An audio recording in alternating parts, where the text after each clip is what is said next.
Call the meeting to order.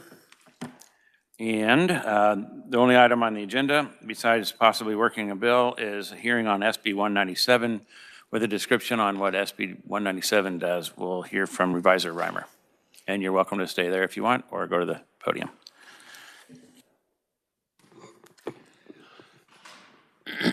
Thank you, Chairman, members of the committee.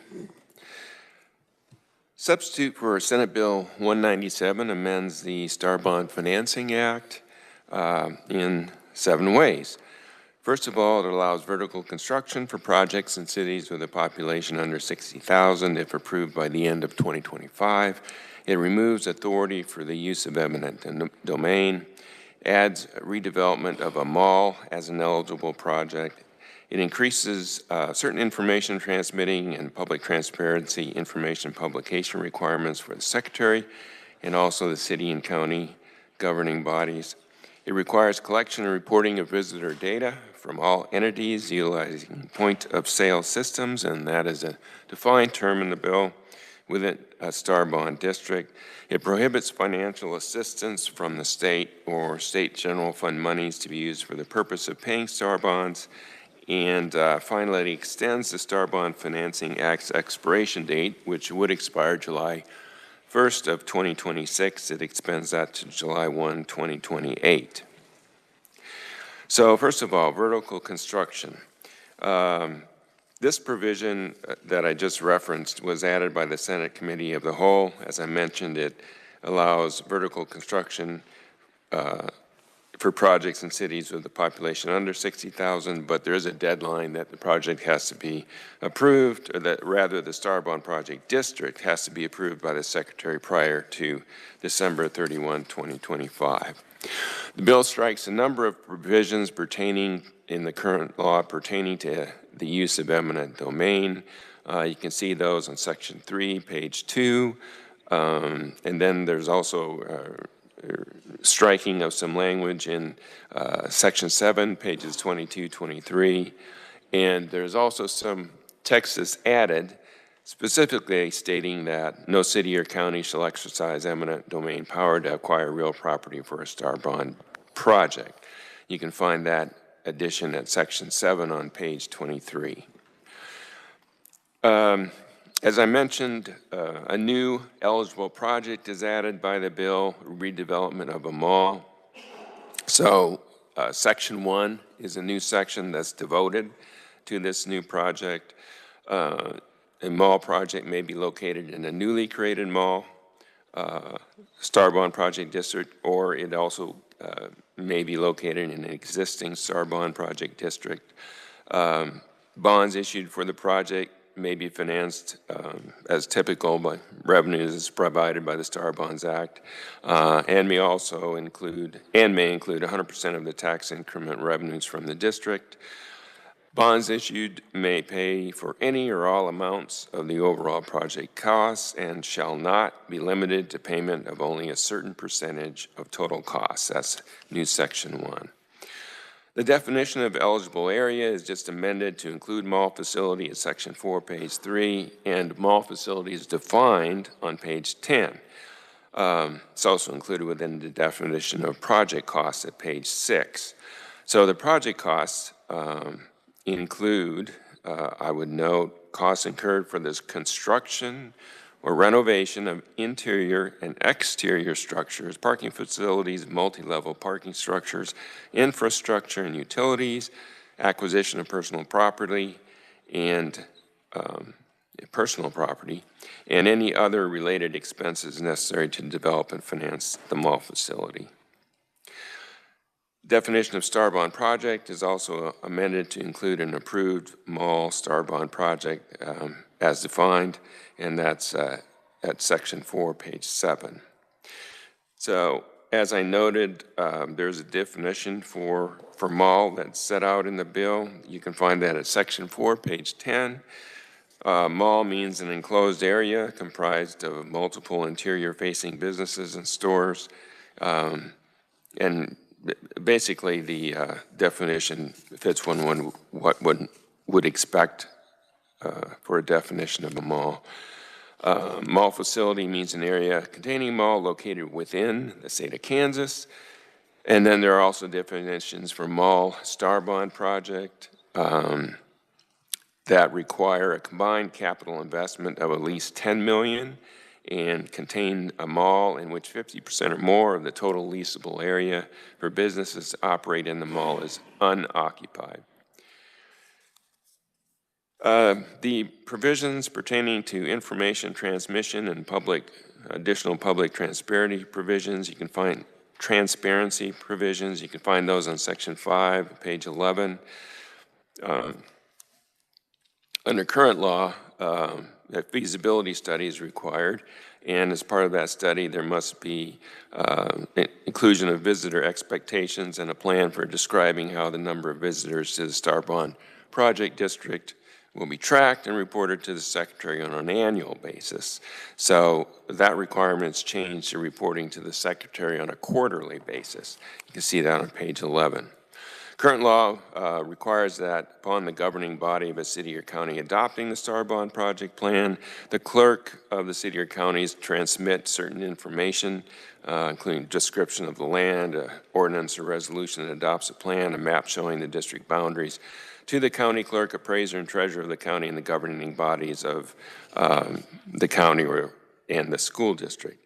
And that information must be provided following adoption or modification of the plan on or before January 1 of the year in which the tax increment is first allocated to the taxing subdivision. So the bill changes that. It makes the transmittal of this information mandatory within 90 days of the action by the city or county governing body adopting the plan, and within 90 days of the selling of the bonds. And you can see that in Section 5, page 14. Current law requires that if the Star Bond Project Plan is approved, the feasibility study must be supplemented to include the minutes of the governing body meetings of any city or county's bonding authority will be used for the project. The bill removes the condition of approval of the plan. The bill requires that the city or county notify that the Star Bond Project Plan has been adopted and provide the amount of tax increment revenue received from the district on a continuing basis. That's Section 5, page 14. And the Secretary of Commerce currently, as the committee may recall, there is the feasibility plan and the records of the hearing on a Star Bond project plan is required to be posted on the city or county's website. This bill adds certain publication requirements for the Secretary of Commerce, and the Secretary of Commerce is required to place on the department's website the feasibility study, Star Bond Project Plan, financial guarantees of the prospective developer, and on a continuing basis, any subsequent modified versions of the information required by subparagraphs A through C above, and on a continuing basis, visitor data. That's at Section 5, pages 14 to 15. All of this information must be provided within 90 days of the adoption or modification by the city or county governing body of a Star Bond Project Plan, and within 90 days of the selling of the bond. Section 5I, page 14. The bill also provides some specific provisions about how visitor data is required to be collected. So it requires that all entities, including nonprofit entities that are located within a Star Bond district that use a point-of-sale system, and that's a defined term, to collect visitor data and provide such data to the Secretary quarterly. And this data is also to be obtained from cash sales. It's to be collected in an aggregate form with no personal identifiable information, and include visitor residence zip codes. The Secretary of Commerce is then directed to make that information available on the department's website within 90 days of receipt of the information by the Secretary, and also to include a calculation by the Secretary of the number of in-state and out-of-state visitors to the project each quarter. And you can see that at page 15 of the bill. There's a provision that just makes it clear that financial assistance from the state or use of state general fund monies to pay Star Bonds is prohibited. You can see that at Section 6, line 11, and also some additional language added to Section 6 on page 19. As I mentioned, the Star Bonds Act, the expiration date is extended for 2 years to July 1, 2028. I note that as amended by the Senate Committee of the Whole, this bill, substitute bill, was passed by the Senate 32-8. If enacted, it would become effective July 1, 2025.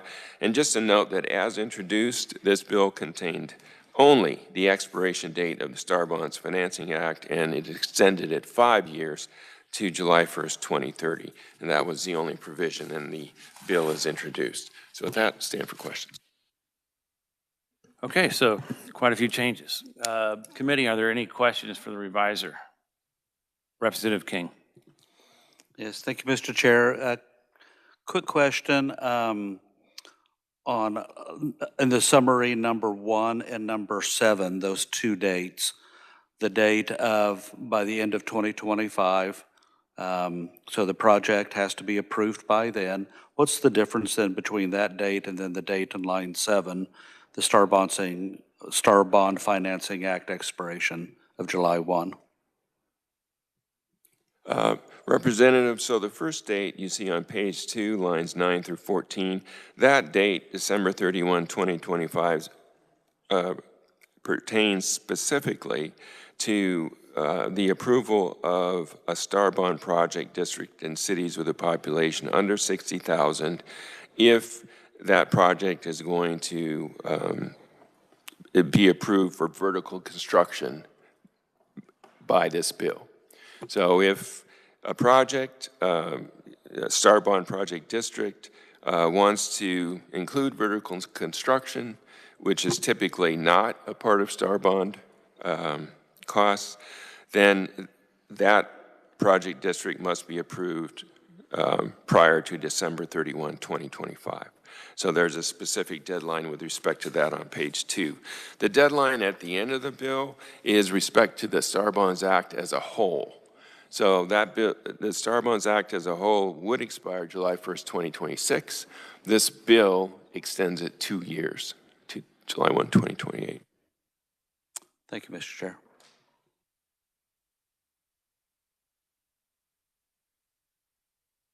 Representative Christy Williams. Thank you, Mr. Chair. All right, Charles, so I'm looking at the definition on page 10 for a mall. That is a very loose definition. I think that might apply to thousands of malls, perhaps in Kansas. So from that definition, it could be any cluster or group or a strip mall, anything like that, that calls itself mall in its name? So, Representative, there is a requirement that it be an enclosed area. I guess it doesn't necessarily multiple interior-facing businesses. So that would suggest that, you know, it's more of a traditional mall that is a large building. But, you know, if one wanted to make that more clear, certainly the committee could do that. There's additionally the requirement that if you look a little bit further down on the new text on page 10 there, that it has to 50% or more of the total leasable area has to be unoccupied. Okay, and my next question is, so for example, an eligible mall takes up the opportunity for expansion with, or actually for the redevelopment. Would the redevelopment be essentially a remodel then? Because it's interior and exterior, and obviously it's an area or a mall that looks like it's, like you said, has lost its lease. So I guess my question is, if someone were to be eligible for this, in 20 years, could they remodel or redevelop it all over again? Revisor Reimer. So in 20 years, you know, as you know, Representative, I mean, there is provision in the Star Bond Act for, you know, additional projects within a Star Bond district. So I think that would, you know, 20 years down the road, that would probably be an additional project if that district was still around.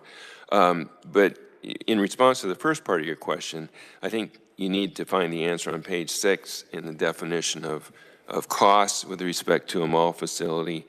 And you'll see that that specifically includes construction or renovation of interior and exterior structures, and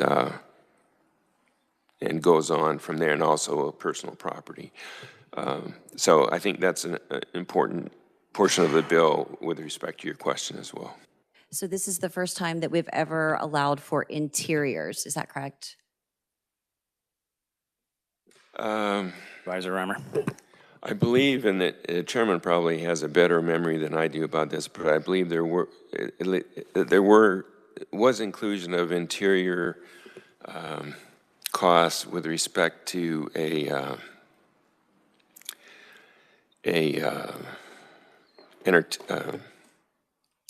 what was that?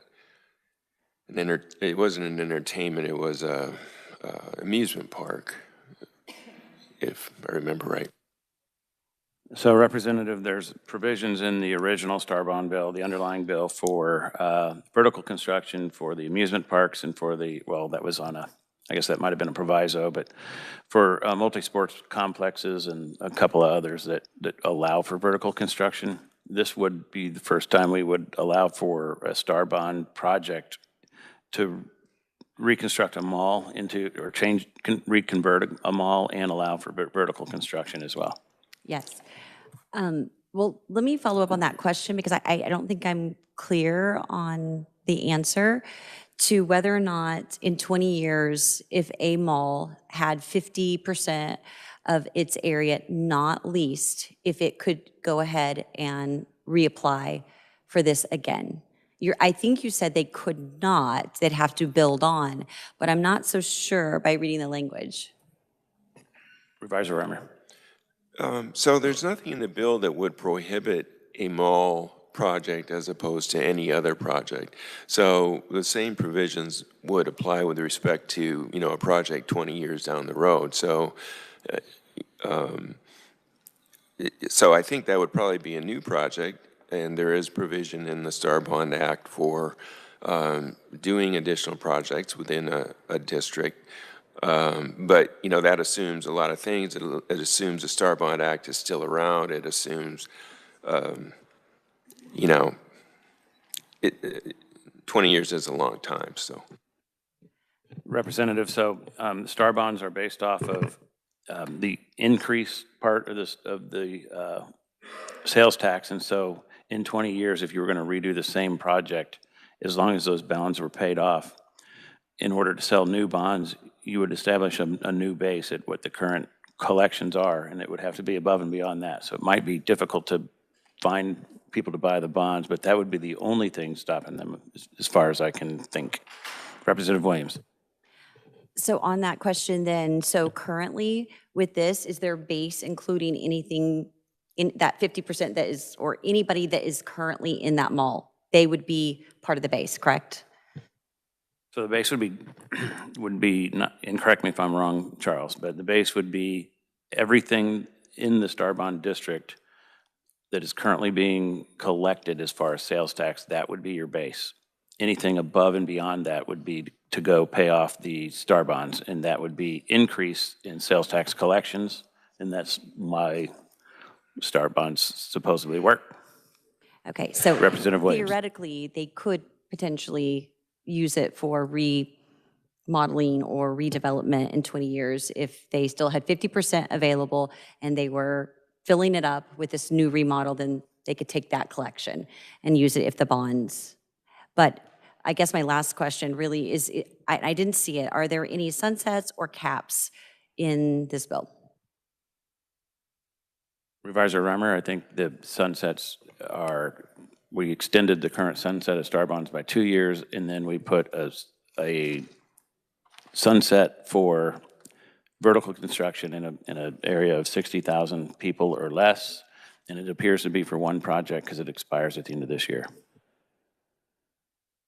And no caps as far as I'm concerned, or as I recall, Revisor Reimer. That's correct, Chairman. And as to your concern on the malls, they're not, this would not, I doubt this would allow them to just redo a mall and only have retail.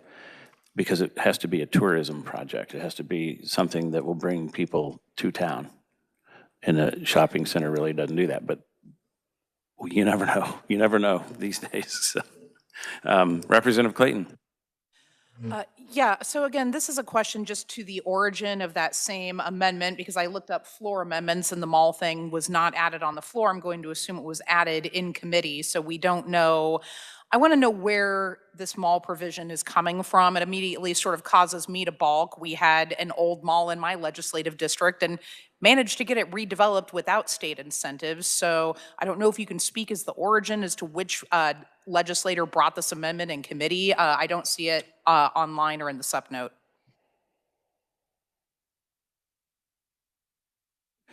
Revisor Reimer or research, can you tell us who brought the amendment, or is that? I don't have that information. I'd have to go back and you know, look at the video or look over the, unless you do. Okay, I'll watch the video tonight and send it to committee. Representative Kessler. Thank you, Mr. Chair. Actually, my question is going to kind of center around the collecting the data, like you just were mentioning there. I assume by reading this that this bill, the point of sale part of it about collecting visitor data, is that going to be retro to all star bonds? That's kind of the way I read that. Revisor Reimer.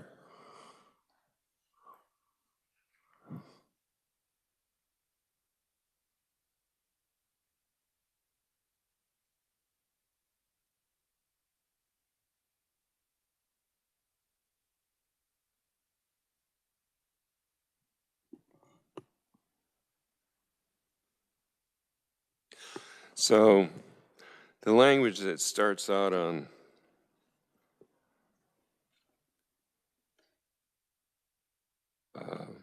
line 21 on page 15.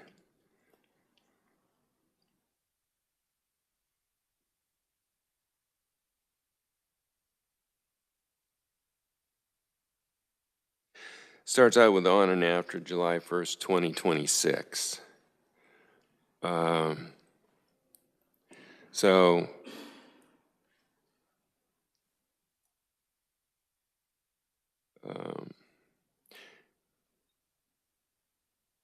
that would probably I think that would, I'll have to check on this further, but I think it would probably apply to all STAR bond districts, but they're giving a year grace period there. But I'll check on that further as far as what the intent is there. Thank you. Representative Kessler. Thank you, Mr. Chair. Yeah, because the way I read that, that looks like it's kind of retro to everywhere. Regardless, it would apply to everybody like within the mall, since we're talking about a mall here. Is that correct? Safe to say? Revisor Reimer. No, this would apply to all entities in any STAR bond district that use a point of sale system.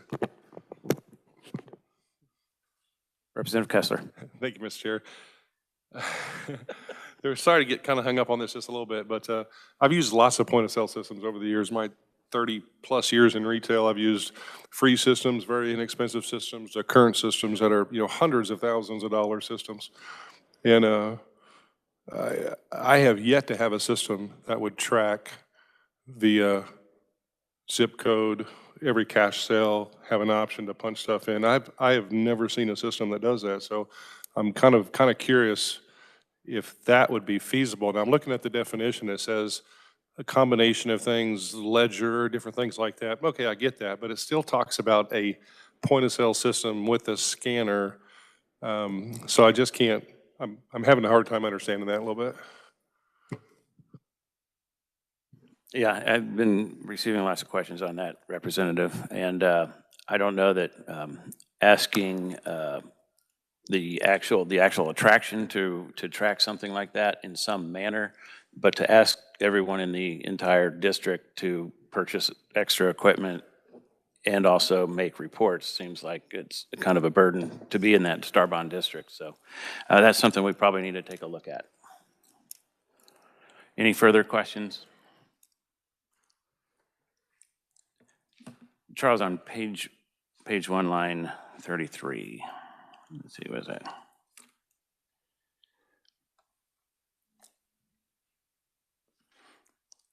it says revenues may include 100% of the tax increment revenue received. Is that additional sales tax, or does that make the base back to zero?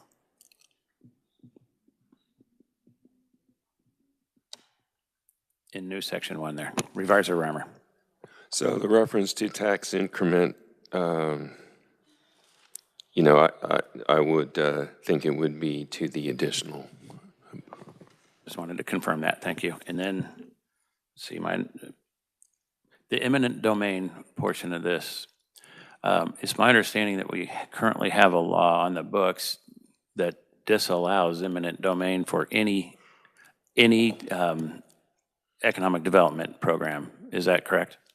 I believe that's correct, Chairman. Okay, so they can't do it either way. Yeah. I don't have a problem with it, I just thought we already had that, so. And I don't know, I mean, perhaps research is aware, but it doesn't seem to me that Starbond districts have actually been using eminent domain for quite some.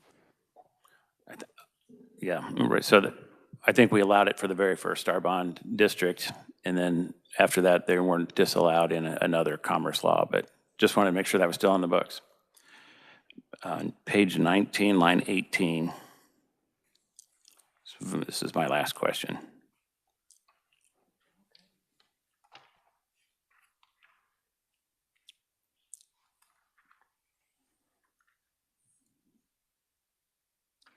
State general funds, this is excluding state general funds from being pledged. The state has never pledged any general funds. It's always been just sales tax, correct? And increment. That's correct. Okay, just seems like they put a bunch of stuff in this bill that already existed. Okay, just wanted to make sure I wasn't missing anything. Thank you. Senators. Okay, any further questions? All right, seeing none. Oh, Representative King. I'm sorry, just one more question, Mr. Chair. This applies to only within city limits? Well, there's a couple of malls just outside of city limits within the Starbond district. I was just wanting to confirm this is city limits only. Revisor Reimer? I believe this applies as all Starbond projects do to both cities and counties, but I'll make sure about that here in just a moment. Thank you, Mr. Chair. Okay, seeing no further questions, we'll start with our oral proponents. And Senator Klemp is here. We're going to go ahead and give him the privilege of going first so that he can get to his next meeting.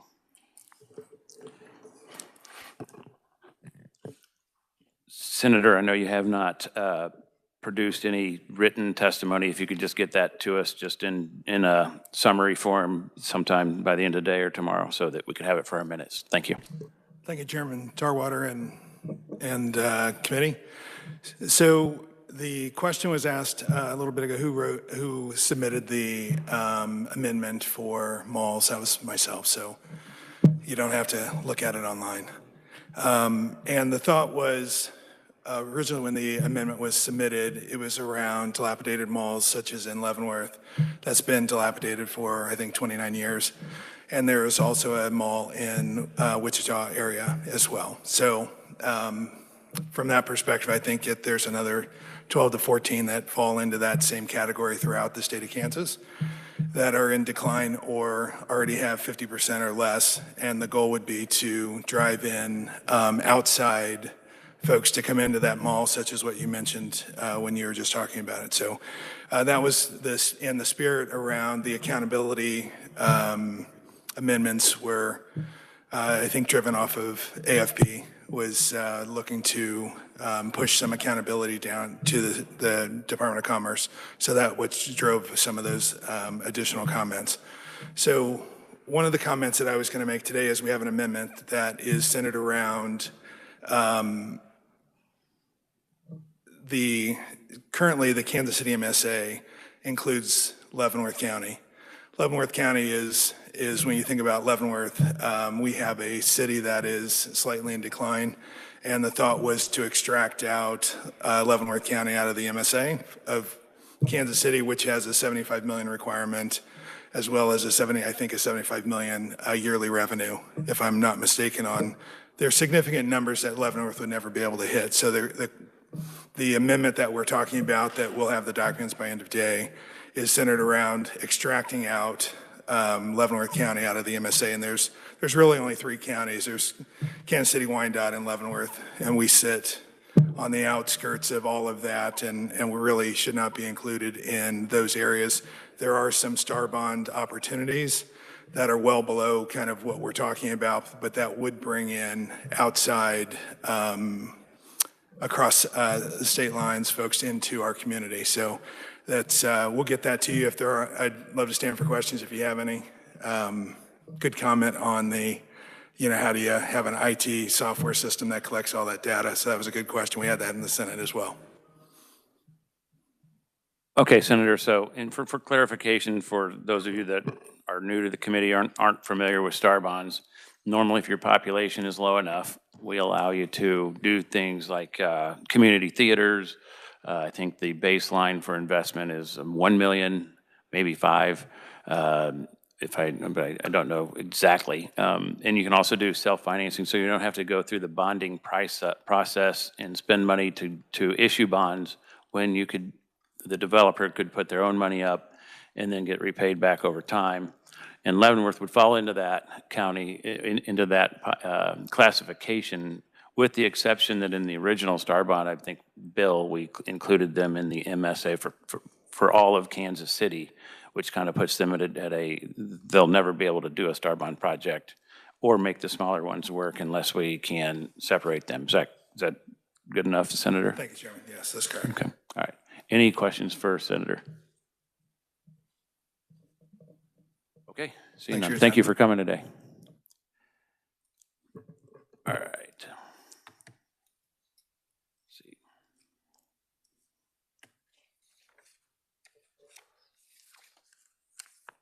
The Department of Commerce, Rachel Willis.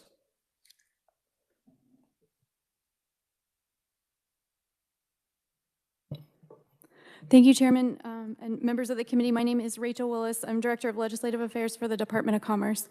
So happy to be here testifying as a proponent for substitute bill for Senate Bill 197. We're excited to be talking about the potential extension of star bonds, so moving that sunset out. Obviously, we would like it to be out a little bit further, but we're okay with the extension to 2028. The reviser spoke about the other changes that have been made to the bill so far, and it does include more transparency components, and the agency is looking forward to complying with those. So overall, star bonds are a financing tool that allows Kansas municipalities to issue bonds to finance the development of major commercial, entertainment, and tourism projects. The intent of the star bonds is threefold. It's to increase regional and out-of-state tourism, to increase economic development in the state, and to improve the quality of life. So specifically, again, the Star Bonds program allows municipalities the opportunity to issue those bonds to finance the development of major commercial, entertainment, and tourism areas and attractions, drawing visitors from across the region and out of state. The new sales tax generated by the tourist or the entertainment attraction go toward paying down those bonds that were issued to help finance the project. Currently, there are 17 projects at various stages of completion and repayment throughout the state. So on page 2 of my testimony, you can see those current 17 projects and their operating status. I would be amiss not to talk about some of our most successful star bond districts. So the Village West district has been the most successful project to date. Village West now provides over $40 million in sales tax to the state general fund every year, has created several $1 billion of private investment and tens of thousands of jobs. Village West's record of improving both the economy and the general welfare of Wyandotte County and the state is beyond dispute. I would like to draw your attention to pages 3 through 6 of my testimony. These provide the details for each Star Bonds district, including the bond amount, the remaining bond amount, and the sales tax generated in that particular district, and the visitor numbers.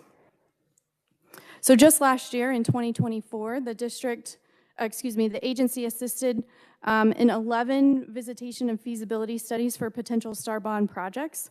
And again, those projects are all based on tourism-related attractions, and again, will improve the quality of life for Kansans. So overall, the extension of the sunset in SB 197 is important because it gives these projects, as well as potential future projects, predictability and stability when it comes to the Star Bonds program. Recently, we had grand openings at Homefield in Wyandotte County and Blue Hawk, and we're looking forward to doing more of those in the future. As you think about the amendments that were placed onto the bill on the Senate side, we would ask that you do think about those visitation numbers specifically, and reporting those on a quarterly basis we think might be overly burdensome for those districts and those businesses in those districts, especially the smaller businesses. We would also ask you to think about the component related to all entities, right? So it might be duplicative and again overburdensome for every entity in that particular district to report those visitation numbers. It probably makes most sense for that main attraction to report those, but the agency, so Commerce, has been working and continues to work on ways to really track that visitation numbers in each of the districts. So we're looking at different software as it relates to cell phone data, and kind of narrowing that down to see what's most relative, how we can accurately capture all those visitors and tell you where they're coming from. So we're making good progress on that. So that's something that the agency might be able to undertake ourselves in the future instead of placing that burden on attractions. So I'm happy to stand for questions when it's appropriate. Committee, any Representative Sutton? Thank you, Mr. Chair. Rachel, when we're talking about star bonds for mall rehab, what's the idea here? We're not building malls, are we? What is it we're wanting to do with these star bond projects as it relates to an old mall? Yeah. Ms. Willis. Thank you for that question. So I think it's about the opportunity, right? So it's about recognizing that in many of our communities across the state, we're seeing vacant or mainly vacant malls that have, you know, the bare bones, that structure there. And at one point, they were an attraction for that community. So bringing in visitors from outside their community to shop and to improve that economic development there in that community. So how can we help serve them and revitalize that to become again an attraction like it once was for that community? If I could continue just for a moment here. So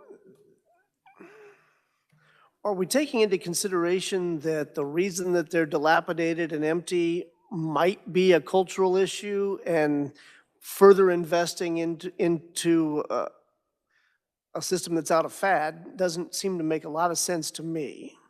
So is that under consideration at all? Or? Ms. Willis. Yeah, thank you. So yeah, so I don't think that it's necessarily, or the thought behind it isn't necessarily how do we just redevelop that mall and make it a mall again, right? I don't think that that's the intent. It's how can we redevelop that particular space, those buildings, into an attraction that does fit our cultural, you know, our needs now based on how everyone is shopping and the experiences folks want to have within those communities. So just like with any of our other Star Bonds districts, there would have to be the feasibility study and all of those kind of steps in that process done to make sure that it would be, you know, responsible use of the tool, that it would be something that would draw in visitors, that it would improve the economics for that particular community, and then that it would be attractive enough to sell bonds for. So we have no idea what we're wanting to use these for. Representative, I don't know that this amendment did not come from the Department of Commerce, so she may not be able to speak to exactly what it is, but I've been approached by a few people She's that. at the lectern. That's Right, what- she that's the is, she public is, right. counsel. That might be a better question for someone else, but I believe that that definition could be further narrowed to make sure that it is actually a tourist complex that will bring people in. Excellent. All right, thank you. Thank you. Any further questions? Representative Williams. Thank you, Mr. Chair. Okay, so Rachel, maybe you can help us with this. 100% of the tax increment revenue received will be used for paying off the STAR bonds, correct? Can you tell me which line you're reading Page from? 133 was what was referenced earlier. I bring that up because you testified that new sales tax would be used to pay down the bonds.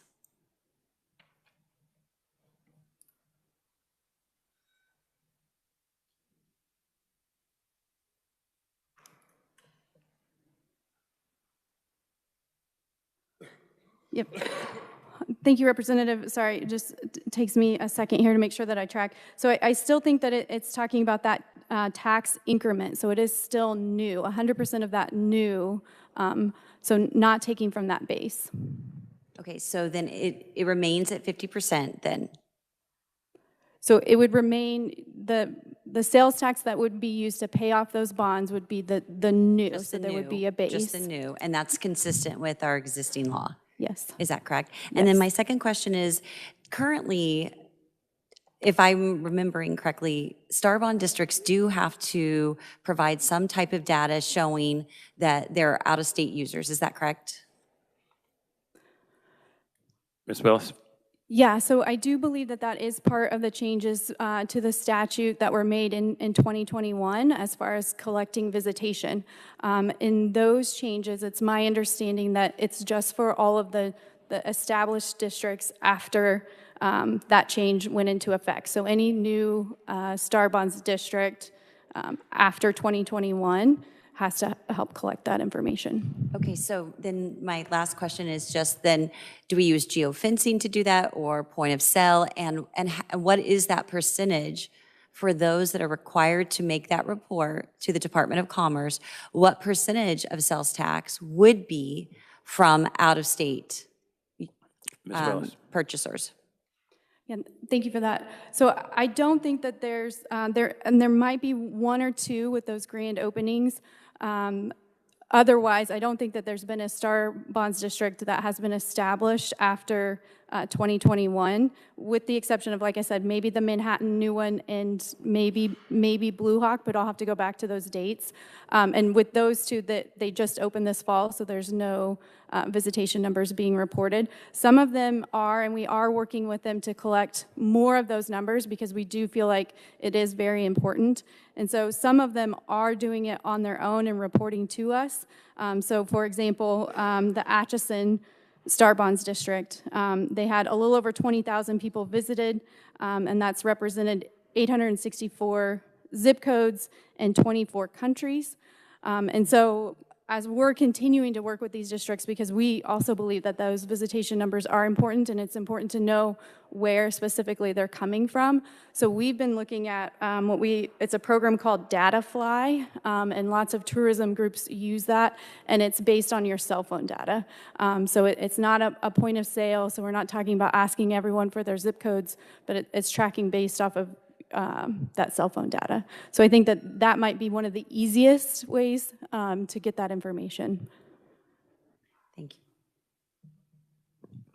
So if you guys recall, in 2020, 2021, when we redid the STAR bonds the last time, it was in response to an audit that we received on, they actually used cell phone data with the company that they used to track whether or not these were actually bringing tourism in or if they were just cannibalizing other sales in the general area. And they used the cell phone tracking, and it was quite effective. And we realized the ones that were working and the ones that weren't working from that data. And so if that's something you guys are looking at doing, can you, not to rush you, but we're gonna have to address this particular amendment that was made in the Senate. I don't know that it's fair to make all of the restaurants and other retail people spend money to track the data if the Department of Commerce can do it, maybe we can just say the Department of Commerce shall do this in a manner that you think is best, or at least taken into account when we address this. Is that something you can get to us relatively soon? Yeah, Chairman, let me talk to our team, and we can definitely give you a date on when we think, or an approximate date on when we think we would maybe have the capabilities of doing this, because we agree. We think that it is overly burdensome for all of the entities within the district to have to report on this data, especially, again, at that quarterly time frame. So, and we don't want businesses to think twice about being part of a district just because of all of this reporting. So we're happy to work with you and others to figure out that solution. Right, and some of these businesses were there before the district, and so they didn't even have a say. All right, Representative Kessler. Thank you, Mr. Chair. Rachel, thanks for being here. I appreciate the last couple of times we talked about star bonds where you listed all the star bond people out and kind of we get to see that. But as I'm looking through here, I guess one doesn't look like the other, I guess. When I look at the U.S. Soccer Training Center, the bond issued was $65 million, but it says outstanding bonds almost $100 million. Is that a typo, or I just was kind of curious how that works. Ms. Willis? Thank you for that question. No, it's not a typo. So that district is just slow to come up to expectations and to meet those bonding requirements. So, Any further questions? Representative Kessler. So they owe almost twice as much as the bonds were issued? Is that correct? Ms. Willis? yeah, so I know that the numbers are correct as reported. I don't have a lot of detail on the backside, so I can get you that information in the committee, absolutely. Yeah, please get that. That yes. Seems like a very high interest rate. All right, thanks. No further questions.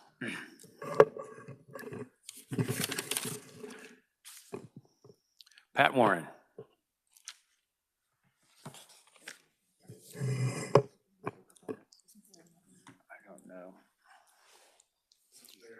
My apologies, I went out of order, but you're here, so. So Pat is with the Raceway, which was the very first star bond that we did, and turned a field from zero to thousands of jobs, hundreds of millions of dollars in sales tax collected, new homes, at least 100 new businesses in that area. And so it was, thank you for being here, sir, and thanks for testifying today. Go forward. Thank you for giving me the opportunity to do so. My name is Pat Warren. I'm president of Kansas Speedway. We host 2 NASCAR Cup Series events each year on different weekends, usually with 3 to 4 races each weekend. Those 2 races bring in customers, at least our fall race last year brought in customers from all 50 states, 16 countries, 5 of the 10 provinces of Canada. And so we're bringing in lots and lots of visitors. A third of our customers come in from over 200 miles. 12% of our customers come from over 500 miles. And we become the 8th largest city in the state on our event weekends. I appreciate the opportunity to offer neutral testimony on Senate Bill 187, the substitute for Senate Bill 187. I'm actually addressing an issue that's already been brought up by the committee. Chairman Tarwater mentioned that we were one of the state's earliest star bond districts. I think we may have actually been the second, but the first that got off the ground. When I asked Jeff Berger yesterday, I think something preceding Panasonic and DeSoto with Oz may have been the first one, but I'm not sure about that. We're on schedule to pay off our star bonds in 2027, and so we'll be done at that point. In the nearly 25 years that we have operated as a star bond district and a speedway, we've brought millions of visitors into Kansas, and we continue to do so. Regarding this bill, the provision that I'd like to draw the committee's attention to, as I mentioned, has already been discussed. It's section 5N, 1 through 3 on page 15 of the bill. And I've provided written testimony, but it's the provision that requires every transaction within a district to be recorded with zip code level and potentially more data, actually, is the way the bill is written. And my specific concern about that is our concessionaires, our merchandise vendors, people who are coming out. I would like to avoid having someone who buys a hot dog at the racetrack have to provide their zip code data. Not only because it's somewhat intrusive, it's a burden to the vendor who's selling it, but it also makes the lines longer. It diminishes the customer experience. And so we work really hard to try to recruit enough people to work our concession stands, work these events, and this is counter to the event experience when you do things to add to the transaction time. And what I would like to suggest is that at least for ticketed events in Star Bond districts, collect the ticket data. For paid ticketed events, I can provide all the data you want on our customers, where they come from, how far, how much they spend with us at aggregate levels. You know, obviously there are privacy concerns. But we would be happy to provide that data. I have some of it with me today if the committee's interested. But that's all that we would ask. And so we are 100% in favor of transparency. We are not opposed to providing anything that doesn't divulge customer or proprietary data, but we simply want to avoid that extra burden both on our partners and also on the customer.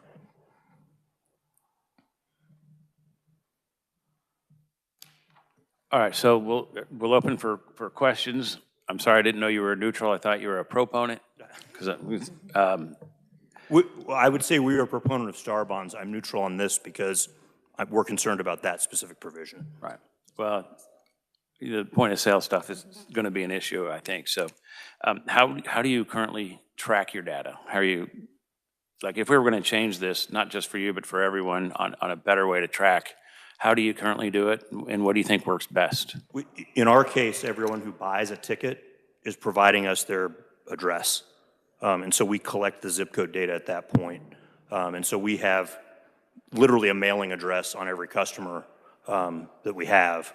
And so that's what we use to determine where customers are coming from, how far they travel, the number of customers that are coming from different DMAs or states, et cetera.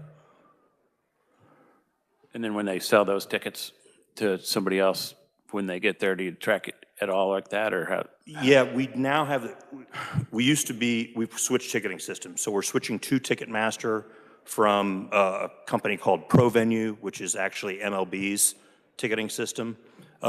We will have the ability to track that. I don't know how we've tracked that in the past, but I know it's something we're aggressively doing going forward because there's really two things that happen with customer data as it relates to ticketing, and it's the reason that all of us, whether we like it or not, are now being forced to use electronic tickets. One is I buy the ticket, I sell it to someone else. If I am the sports team or the venue, I want to know who else is using that ticket because that person's a potential customer. The other is if I, as a customer, buy 4 tickets, ideally, the team wants to figure out who all 4 of those people are because all 4 people are potential customers. And so when, as an example, Mr. Chair, if you bought 4 tickets to a Chiefs game and transferred 2 of them, the Chiefs would want to know who the other 2 people were because they are now prospective Chiefs customers. Okay, so if we were to word this, reword this amendment or change to ticket sales, gate sales, and cell phone data, whatever the Department of Commerce can do, that would be much better for you, and you'd be all right with that? Yeah, and I believe the cell phone data, and I don't want to speak for Commerce, but that's just commercially available data. You geofence an area. I know Buc-ee's did it as part of their feasibility study for the store that they're putting in on our property. Okay. All right. Committee, any other questions? All right. Yep. Thanks for coming in. Thank you very much. Thanks for that information. That's good. Brad Reams.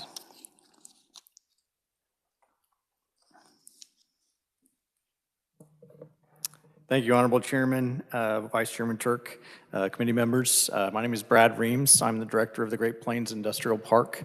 I represent my employer, the Great Plains Development Authority outside of Parsons, Kansas. I'm also here representing the Legislative Committee from KDA, as of which I'm a member. We are very much in favor of Star Bonds and its continuance. As a group from rural Kansas, we are certainly wanting to utilize every tool we can to redevelop our area. And as you look at economic development and its construction to redevelop an area, when we were closed as an Army installation, we lost 1.25 million GDP annually to our area. And so we have been on a mission to reconstruct the economic growth and diversity of our area. Having some tool like Star Bonds to be able to put that sales tax rock into that formula is important for us. We know that residential, and as many of you know, property tax cannot foot the bill for everything, especially in a rural area that's also losing income tax annually by having population erode. So we very much like the components and how they're constructed in the substitute bill.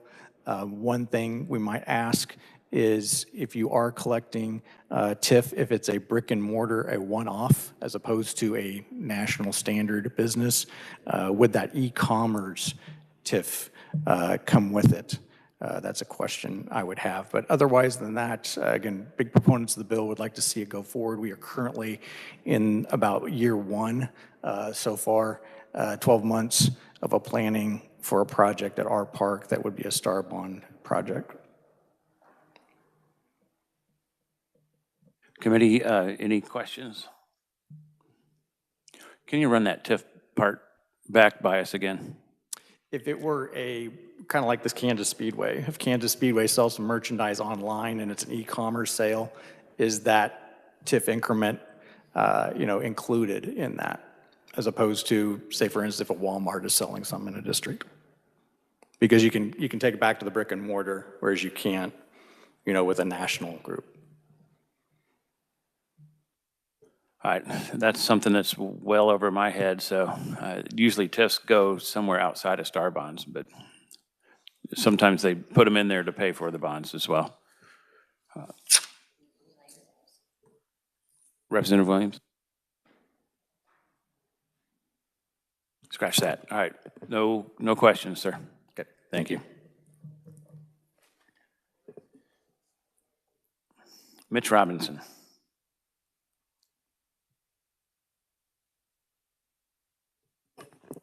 Mitch Robinson, going once, going twice, seeing none. Eric Stafford.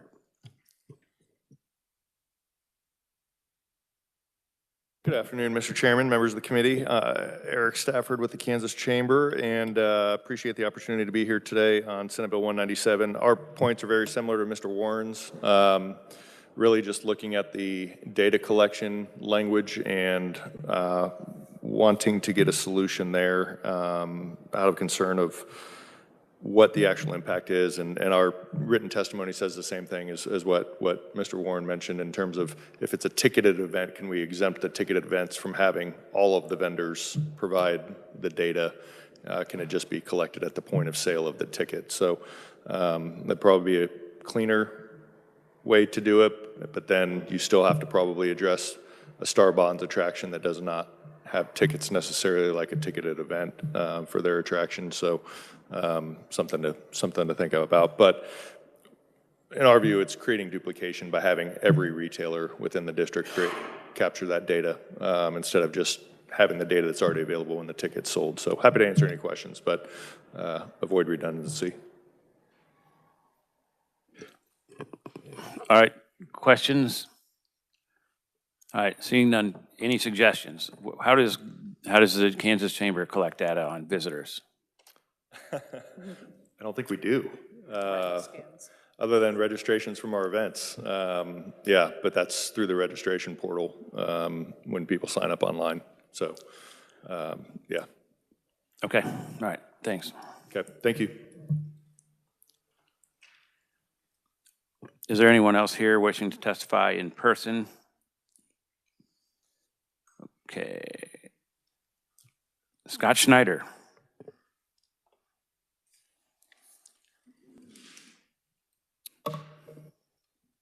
Mr. Chair, members of the committee, Scott Schneider on behalf of the Kansas Restaurant and Hospitality Association. We too have this same concern, and I appreciate the committee wrestling with this issue. We don't think our point-of-sale system could actually pull this off, and we think it would be quite a burden. I do think we've been a part of a few projects that we can collect that data, but it is, through cell phone technology. So we think there's a solution there, but we just don't want the burden on us. We've got plenty of burden that the government puts on our small businesses. So with that, thank you again. So. Okay, any questions? All right, seeing none, thank you. Anyone else? Going once, going twice? Gone. All right, we're gonna close the hearing on SB 197. Committee, we have one bill that's in committee that we can discuss. What's the bill number? 166. Senate Bill 166. With up for discussion purposes, Revisor Reimer will give us a brief overview of what the bill does. Thank you, Chairman. So just briefly, the committee will recall we just had a hearing on this. This bill enacts the Fostering Competitive Career Opportunities Act, and it removes post-secondary degree requirements from state employment considerations. Okay, Committee, a Workforce Development Bill. If at the state level anyway, if the employment force isn't there, then you lower your standards. Any questions for the revisor? Seeing none, for discussion purposes, are there any discussion or changes to the bill? All kidding aside, it is a good bill, and it will create a lot of jobs for a lot of people. So a lot of good quality people too. You don't need a degree. All right. Seeing no discussion for the purposes of passing out the bill favorably, Representative Turk. Thank you, Mr. Chair. I move that the committee pass out Senate Bill number 166 favorably. Seconded by Representative Penn. Any further discussion? Seeing none, all in favor say aye. Aye. All against say no. Motion passes. Okay, committee, we're done for the day. Tomorrow we have some sports tourism to talk about, and we'll see you then. Thanks.